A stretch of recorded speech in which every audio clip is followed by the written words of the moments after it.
Good morning. My name is David from Singapore Online Accounting Services. With me today is Ms. Michelle Alphonso from PointStar.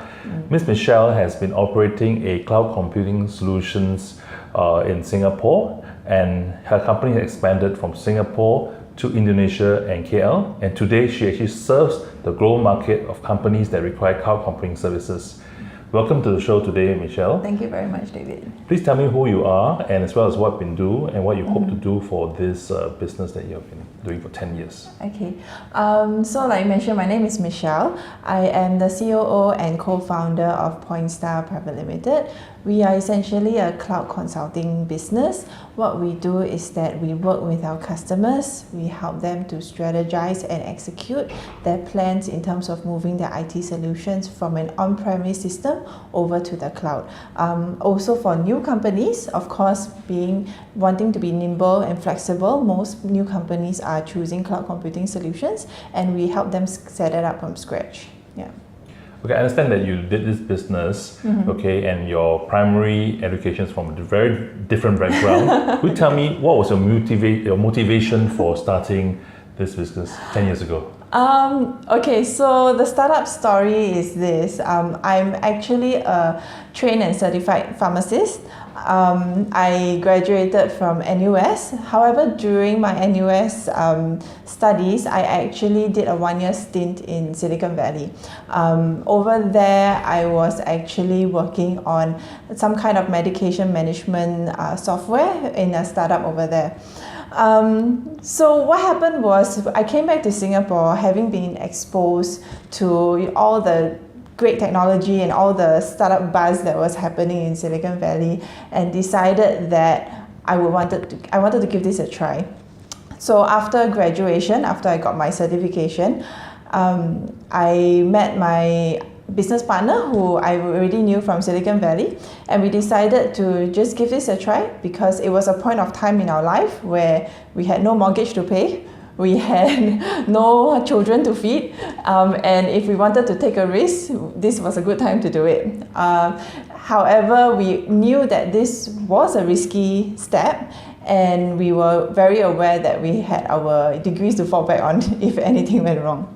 So we actually, being exposed to everything in Silicon Valley, we actually started a web app development company initially. So PointStar started doing web development, app development, but within a few months or to a year of doing that, we realized that this market at that point of time was very saturated. There was a lot of competition, and there was also people were actually outsourcing their work to places like India, China, and at a certain point of time, there was no way we could compete in terms of the price levels and be able to produce quality work that we could be proud of. And so this actually made us stop and think and analyze whether we were in the right space. Having our contacts from Silicon Valley, we also were very much in touch with what was going on there.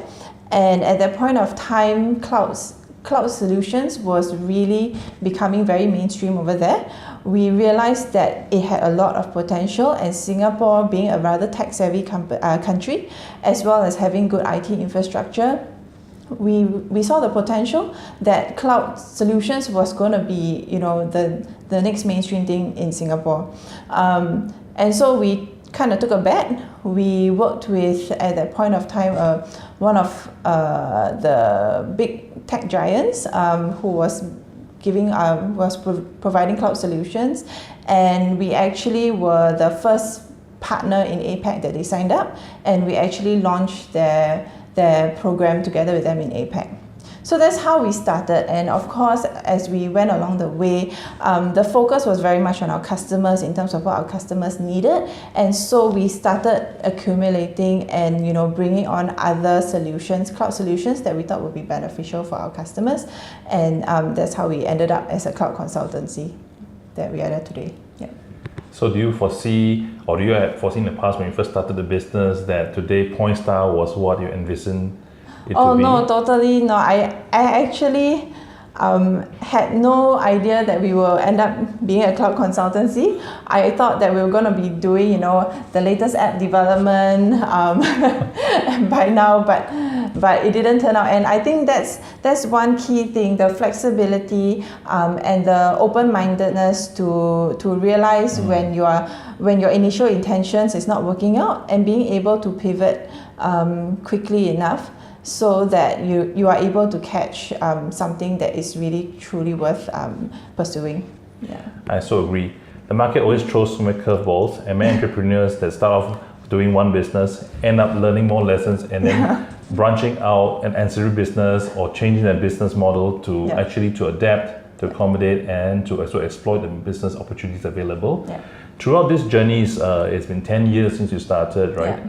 What were some of these challenges that the market has thrown your way, and that you feel that you like to share, and how you overcame these challenges? Okay, so the very first challenge when we first started to take on cloud solutions as the product that we were selling, we was actually in 2008. And if you remember, at that point of time, cloud computing was not a mainstream word that you would hear in the IT space here in Singapore. So when we were visiting customers, before we could even get into introducing the product, we would have to do a whole sort of like education segment on what exactly is cloud computing and why is it beneficial for you.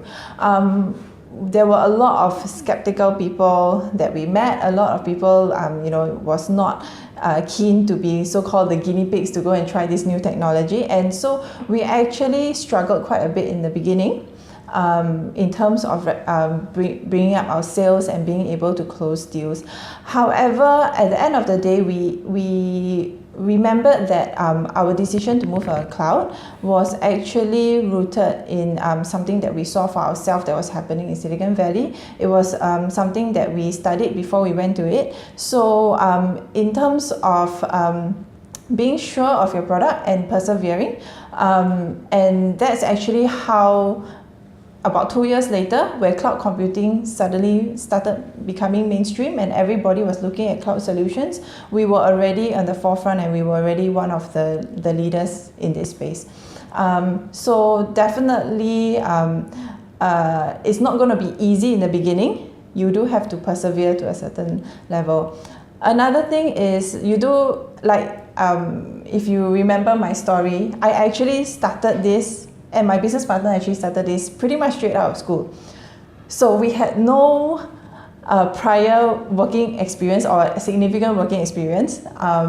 We weren't so-called exposed to the real working world, and we went in really, without much expectation in terms of what the real world held for us.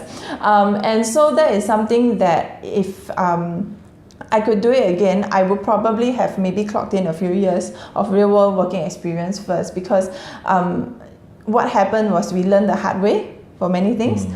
Things that we should have solved much faster and quicker, we actually took a very long time to solve. So something as simple as, making sure your contracts are sound, okay? Making sure a lawyer or somebody with some kind of legal expertise has looked through your contract, right? It's a one-time fee you pay, just do it, right? And then you actually have a peace of mind. So back then we were all about just closing the deal, getting the project done. And we didn't realize that there were certain clauses in the contract that I kind of just pieced together myself from what I could find on the internet, right? Were actually not in our favor. And so when the reality of it is that not every project will go well. There will be projects that don't go as smoothly as planned, and then that's where all of these contract clauses come out. And so we actually learned the hard way that we needed to get this done properly. We needed to be very aware of our terms and conditions when we actually do a project. Yeah, so those are some of the challenges. Of course, there's many, but I think this is one of the few takeaways. Yeah. So I think what Michelle was talking about is actually legal risk management as well. Incidentally, we also do, as accountant, we do ask clients also to look at financial risk management. Okay, I think starting with contracts, how you manage your money, it's not always just running ahead with the business development. You also look at operations, and it's always a balanced scorecard to go the long run. Yes. Okay. Before we end off this interview, could you share one of your key lessons, right? That someone who wants to start a business in a similar area, okay, would be cognizant in order for him to be successful? Okay, so if you ask me for the one key lesson that I've learned is that the people that surround you during this journey and during this trip are extremely important. So first of all, if you're not intending to start a business on your own, your co-founding team is very important. Making sure that you have people who have shared the same vision as you and have shared the same motivation to bring the company to where you need it to be. That is very important, because a company, any startup is definitely going to have ups and downs. And when the company is facing not so good times, it is very helpful to have somebody and a team of people to work together with to pull the company through.